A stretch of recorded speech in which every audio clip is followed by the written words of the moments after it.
Assalamualaikum warahmatullahi wabarakatuh. Perkenalkan, kami dari kelompok 11 yang akan membahas tentang materi pengolahan hasil tes, yaitu pengolahan penilaian acuan patokan.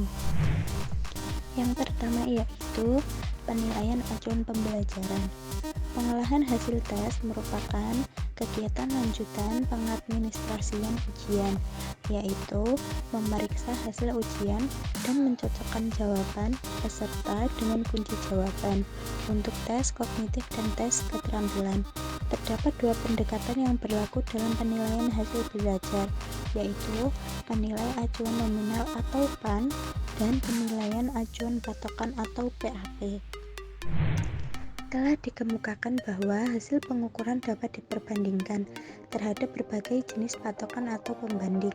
Untuk jelasnya, usaha pembandingan itu yaitu usaha penilaian, perlu dikaji dan dimengerti lebih lanjut, terutama sekali yang menyangkut pendekatan yang paling sering dipakai di lembaga-lembaga pendidikan. Dalam bagian ini, hanya diuraikan pendekatan penilaian yang membandingkan orang-orang lain dalam kelompoknya, dan pendekatan penilaian yang membandingkan hasil pengukuran seseorang dengan patokan batas lulus yang telah ditetapkan. Tujuan dan manfaat penilaian acuan patokan PAP. Tujuan dari pendekatan penilaian acuan patokan PAP yaitu untuk mengukur secara pasti tujuan atau kompetensi yang telah ditentukan sebelumnya sebagai kriteria keberhasilannya. Tujuan penilaian acuan patokan PAP adalah meneliti apa yang dapat dikerjakan oleh peserta didik dan bukan membandingkan seseorang peserta didik dengan teman sekelasnya, melainkan dengan suatu kriteria atau patokan yang spesifik.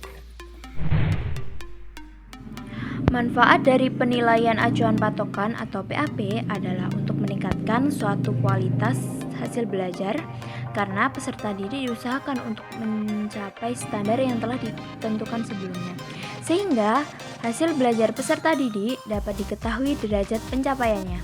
Selain itu, juga untuk menentukan batas lulus dengan pendekatan tersebut. Setiap skor peserta didik akan dibandingkan dengan skor ideal yang mungkin akan dicapai oleh peserta didik tersebut. Masuk kepada kelebihan, yaitu hasil penilaian dengan menggunakan pendekatan PAP merupakan umpan balik yang dapat digunakan guru untuk mengetahui sejauh mana tingkat penguasaan siswa terhadap materi. Apakah tergolong tinggi, cukup, atau rendah?